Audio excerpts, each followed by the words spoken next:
Financial markets పై పట్టు సాధించాలనుకునే వాళ్ళు Revanth conduct చేసే వెబినార్ కోసం ఈ నెంబర్ కి కాల్ చేయండి.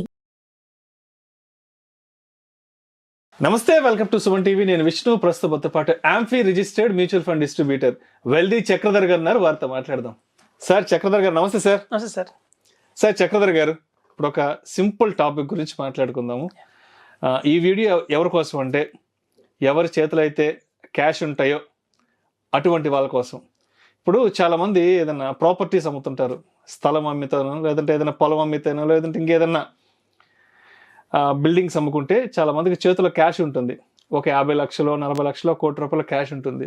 సో చాలామంది ఏం చేస్తారంటే, ఈ చేతిలో ఉన్న క్యాష్ని ఏం చేయాలి, దీన్ని తీసుకెళ్ళి ఎక్కడ ఇన్వెస్ట్ చేయాలి, సరే తీసుకెళ్ళి బ్యాంకులో వేద్దామంటే ట్యాక్స్లు మోత, సరే ఇంట్లో దాచిపెట్టుకుందామంటే దొంగల భయం, ఇలా రకరకాల డైలమాలో ఉంటారు చేతిలో క్యాష్ ఉంటే. కాబట్టి ఏదైనా ప్రాపర్టీస్ అమ్మినప్పుడు మన చేతిలో క్యాష్ ఉంటే దాన్ని తీసుకెళ్ళి ఎక్కడ సరైన ప్లేస్లో ఇన్వెస్ట్ చేయాలి అంటారు? అసలు ఇది చాలా మంచి క్వశ్చన్ అండి. నాకు చాలా రెగ్యులర్ కాల్స్ వస్తుంటాయి. మా క్లయింట్స్ కూడా వస్తారు మా ఆఫీస్కి. సరే మాకు ఏదో ల్యాండ్ అమ్మాం, కొంచెం క్యాష్ వచ్చింది, ఏం చేయాలి, మళ్ళీ ల్యాండ్ కొందామంటే మాకు దొరకట్లేదు, మంచి ల్యాండ్ దొరకట్లేదు. ఒక గ్యాప్ వచ్చి ఒక 8 నెలలు గ్యాప్ ఉంటుంది. అది ఇంట్లో నాకు వచ్చి నిద్ర పట్టదు, ఊరికి వెళ్ళలేము, పెళ్లికి వెళ్ళలేము. ఎంతసేపు మన ధ్యాస అంతా ఇంట్లో ఉందో, సేఫ్ గా ఉందో లేదా, బీరో మీద ఉంటుంది, శ్రద్ధ అంతా ఉంటుంది. సో ఇట్లాంటి వాడికి 3 ఆప్షన్స్ ఉన్నాయండి. కొన్ని కోఆపరేటివ్ సొసైటీ బ్యాంక్స్ లాగా ఉంటాయి, కొన్ని అది పాస్బుక్ కూడా ఇస్తారు. మనం అట్లాంటి కోఆపరేటివ్ సొసైటీస్ లో మనం కనుక డిపాజిట్ చేస్తే మనకి వాళ్ళు క్యాష్ తీసుకుంటారు. మనకి నెలల వడ్డీ కూడా ఇస్తారు, మంత్లీ వడ్డీ కూడా క్యాష్ రూపంలోనే ఇస్తారు. మళ్ళీ ఎప్పుడైనా మనం ఫ్యూచర్ లో డిపాజిట్ విత్డ్రా చేసినప్పుడు మళ్ళీ మన క్యాష్ రూపంలోనే క్యాష్ ఇస్తారు. Cash to cash. పాస్బుక్ ఉంటుంది, పాన్ నెంబర్ ఇస్తే ఇవ్వచ్చు, లేకపోతే లేదు. సో లీగల్ గానే ఉంటుందండి, అంత ఆథెంటికేటెడ్ గానే, రెగ్యులేటెడ్ గానే ఉంది. సో అలాంటి కోఆపరేటివ్ సొసైటీస్ లో కనుక మనం ఇన్వెస్ట్మెంట్ చేస్తే 3 years కి కూడా వేసుకోవచ్చు, 3 years 5 years కూడా వేసుకోవచ్చు. డబుల్ అవుతుంది మన ఇన్వెస్ట్మెంట్ రిటర్న్. సో అట్లా ఫిక్స్డ్ డిపాజిట్ రూపంలో కూడా చేసుకోవచ్చు క్యాష్. అన్లిమిటెడ్ గా క్యాష్ డిపాజిట్ చేయొచ్చు, విత్డ్రా చేయొచ్చు. ఇలాంటి ఆపర్చునిటీస్ కూడా చాలా తెలియదు అండి, ఇట్లాంటివి ఉన్నాయని తెలియదు. సో కోఆపరేటివ్ సొసైటీస్ లో మనం చేసుకోవచ్చు. కోఆపరేటివ్ సొసైటీస్ లాకర్స్ కూడా ఫెసిలిటీ ఉంటుంది. ఆల్రెడీ 2-3 బ్రాంచెస్ ఉంటాయి. మన ఏపీలో కూడా చాలా బ్రాంచెస్ ఉన్నాయి. మంచి అదొక మంచి ప్లేస్. నెక్స్ట్ అది కాకుండా ఇంకేదైనా ఆఫర్ ఉందా, ఇంకోటి ఏదైనా ఆపర్చునిటీ ఉందా? ఇప్పుడు చూడండి, మనకి మియాపూర్, బాచ్పల్లి అటు సైడ్ మనకి single bedroom, double bedroom, triple bedroom అలా ఫ్లాట్స్ దొరుకుతాయి. అవన్నీ కూడా 80% కంప్లీట్ అయిపోయినవే. జస్ట్ ఏంటంటే ఫినిషింగ్ స్టేజ్ లో ఉన్న అపార్ట్మెంట్స్ లో ఉంటాయి. సో అట్లాంటి వాళ్ళకి ఏంటంటే మన బిల్డర్స్ కి మనం కనుక అప్రోచ్ అయితే మనకున్న అమౌంట్ బట్టి, సింగిల్ బెడ్రూమ్ కావచ్చు, డబుల్ బెడ్రూమ్ కావచ్చు, సింగిల్ బెడ్రూమ్ కూడా విత్ కార్ పార్కింగ్ ఇస్తున్నారు ఇవాళ రేపు. సో అట్లాంటి అపార్ట్మెంట్స్ లో కూడా మనం బిల్డర్ క్యాష్ ఇస్తే అగ్రిమెంట్ చేస్తారు, రిజిస్ట్రేషన్ చేసి అగ్రిమెంట్ చేస్తారు. ఓకే బలన్న ఫ్లాట్ 202 మీది అని చెప్పి రాస్తారు. సో ఫైనల్ గా కంప్లీట్ అయిపోయిన తర్వాత మనం ఎవరైతే బయర్ ఉంటారో వాళ్ళు బ్యాంక్కి వెళ్ళి లోన్ తీసుకొని మనం ఫ్లాట్ కొంటారు. రిజిస్ట్రేషన్ అప్పుడు మన బిల్డర్ చేస్తారు. దాన్ని త్రైపార్టీ అగ్రిమెంట్ అంటారు సార్. త్రైపార్టీ అగ్రిమెంట్ అంటే ఫ్లాట్ మంది అగ్రిమెంట్ చేశారు, ఆ ఫ్లాట్ మందే, మన ఓనర్. దానికి కొనుక్కుంటే వాళ్ళు వేరే ఉంటారు.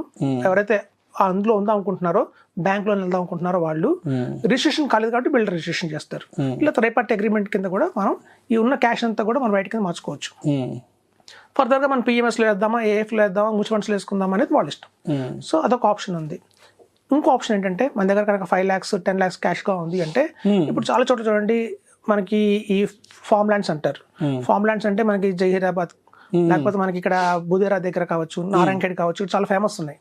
సో ఇప్పుడు కాలక్రమంలో ఏంటంటే కొంచెం బాగా డెవలప్ అవుతున్నాయి కాబట్టి ఆ ఏరియాస్ అన్ని కూడా ఇప్పుడు అన్నింటినీ ఆ ఫార్మ్ ల్యాండ్స్ ని DTC లేఅవుట్ కింద కన్వర్ట్ చేస్తున్నారు. లేఅవుట్ కింద మారుస్తున్నప్పుడు ఏమవుతుందంటే మనకి మంచి గిట్టుబాటు ధరలో మనకి ల్యాండ్స్ దొరుకుతాయండి. వాళ్ళు కూడా క్యాష్ ఇచ్చినప్పుడు ఏమవుతుందంటే, ఒక గుంటనేమో మామూలుగా పాస్బుక్ ద్వారా ఇస్తారు, ఇంకో గుంట ల్యాండ్ కన్వర్షన్ రిజిస్ట్రేషన్ చేస్తారు. సో అప్పుడు ఓపెన్ ప్లాట్స్ చేస్తున్నారు అనమాట. సో ఇప్పటిదాకా ఏంటంటే ఫార్మ్ ల్యాండ్స్ చాలా ప్రసిద్ధి. మన నారాయణఖేడ్ కానివ్వండి, ఇవన్నీ చూస్తే ఆటో వెనకాల కూడా 5 lakhs 5 గుంటాస్ అన్ని కనిపిస్తుంటాయి. సో ఇట్లాంటి ఫార్మ్ ల్యాండ్స్ అన్ని కూడా ఇప్పుడు ఉన్న గవర్నమెంట్ రూల్స్ ప్రకారం వాటిని లేఅవుట్స్ కింద మారుస్తున్నారు. సో ఇట్లాంటి కన్వర్షన్లో కూడా మనం కనుక క్యాష్ ఇస్తే ఒక 3 years 5 years వెయిట్ చేస్తే మంచి ఫార్మ్ ల్యాండ్ గా DTC లేఅవుట్ గా మారుతుంది కాబట్టి స్క్వేర్ యార్డ్స్ లో తర్వాత మనం ఎవరికైనా అమ్ముకోవచ్చు. సో ఇట్లా మన క్యాష్ కనుక మన చేతిలో ఉంది అంటే ఫస్ట్ బెస్ట్ ఆప్షన్ అంటే కోఆపరేటివ్ సొసైటీస్. మనకి ఎందుకంటే లిక్విడ్ ఇంట్రెస్ట్ కూడా వస్తుంది, వడ్డీ కూడా ఇస్తారు కాబట్టి. మనకి ఇంట్లో పాస్బుక్ ఉంటుంది దానికి, సో ఇంట్లో ఉంటే వడ్డీ రాదు. సో అక్కడ మనకి సొసైటీస్ లో ఉంటాయి కాబట్టి వడ్డీ కూడా వస్తుంది. సో అట్లా మనం అంతే ఇన్వెస్ట్ చేయొచ్చు, అంతే విత్డ్రా చేసుకోవచ్చు. తర్వాత పెద్ద అమౌంట్ ఉంది మీరు అన్నట్టుగా 80 lakhs 1 crore 2 crores. ఈ అపార్ట్మెంట్స్ ఇస్ ద బెస్ట్ అండి. 80% అయిపోయిన అపార్ట్మెంట్ తీసుకోవాలి. ఇంకా అప్పుడే లేఅవుట్ వేస్తున్నాం భూమి పూజ చేస్తున్నాం అంటే పెట్టకూడదు. మళ్ళీ ఎప్పుడవుతుంది 3 ఏళ్ళు పట్టచ్చు 4 ఏళ్ళు పట్టచ్చు. అలాగే మొత్తం కంప్లీట్ అయిపోయింది. ఫినిషింగ్ వర్క్ జస్ట్ ఒక హార్డ్లీ 6 months. ఆల్రెడీ ఒంట్లో ఫ్లాట్స్ కూడా సెల్ అయిపోయి హ్యాండ్ ఓవర్ చేస్తారు, రెడీగా ఉంది. కొన్నిసార్లు ఏంటంటే మోటరేజ్ కింద కొన్ని ఫ్లాట్స్ ఉంటాయి. ఇప్పుడు రేరా వచ్చిన తర్వాత ఏమవుతుందంటే ఫస్ట్ అన్ని ఫ్లాట్స్ ని అమ్మకానికి పట్టలేరండి వాళ్ళు. గ్రౌండ్ ఫ్లోర్ ఫస్ట్ ఫ్లోర్ ఆపేసుకుంటుంది రేరా. మొత్తం కంప్లీట్ అయిపోయిన తర్వాత చివరిలో రిలీజ్ చేస్తుంది ఈ first floor second floor G floor ground floor first floor ని. అట్లాంటి ఫ్లాట్స్ అయితే ఇంకా బ్రహ్మాండంగా ఉంటుంది, రిస్క్ కూడా ఉండదు. సో అట్లాంటి ఫ్లాట్స్ కూడా మనం ఈ క్యాష్ ఇచ్చి తీసుకోవచ్చు. సో థర్డ్ పార్టీ అగ్రిమెంట్ లో మనం వాటిని క్యాష్ నుంచి మార్చుకోవచ్చు, బయట గా మార్చుకోవచ్చు. తర్వాత వచ్చేసి మనకి ఈ ఫార్మ్ ల్యాండ్స్ కన్వర్షన్ అండి. ఈ ఫార్మ్ ల్యాండ్స్ కన్వర్షన్ కూడా ఇప్పుడు లేఅవుట్స్ కింద మారుతాయి కాబట్టి ఇట్లాంటి వాటిలో కూడా మనం 5 lakhs కావచ్చు 10 lakhs కావచ్చు ఇన్వెస్ట్మెంట్ చేసి తద్వారా మనం వైట్గా మార్చుకోవచ్చు. సో ఇవన్నీ ఆప్షన్స్ ఉన్నాయండి. ఎవరైతే క్యాష్ ఉంది మనకు మళ్ళీ ఆపర్చునిటీ దొరకట్లేదు, మళ్ళీ ఏదైనా ఎమర్జెన్సీలో ఓడ్లకు వెళ్ళాలి అన్నప్పుడు కూడా ఇది మనకి గిట్టుబాటు అవుతుందండి. మంచి ఆప్షన్ చెప్తున్నాను.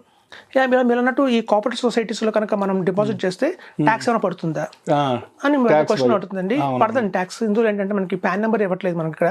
సో దాని ప్రకారం మనకి ఏంటంటే మనం మినిమం అమౌంట్ ఇన్వెస్ట్ చేసి క్యాష్ లో ఇన్వెస్ట్ చేస్తుంటాం. టీడీఎస్లు అలాంటి వీటిలో ఏం జరగవు, మనకి మళ్ళీ క్యాష్ లోనే ఇస్తారు.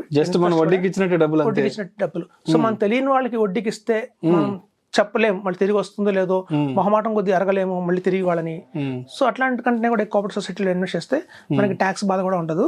సో మనం క్యాష్ డిపాజిట్ చేస్తాం, మళ్ళీ క్యాష్ డిపాజిట్ తీసుకుంటాం, క్యాష్ విత్డ్రా చేసుకుంటాం. సో కాబట్టి ఇది ఒక మంచి ఆప్షన్ అండి. ఇందులో కూడా 6 months కి 1 year కి 3 years కి 5 years 10 years ఉన్నాయి.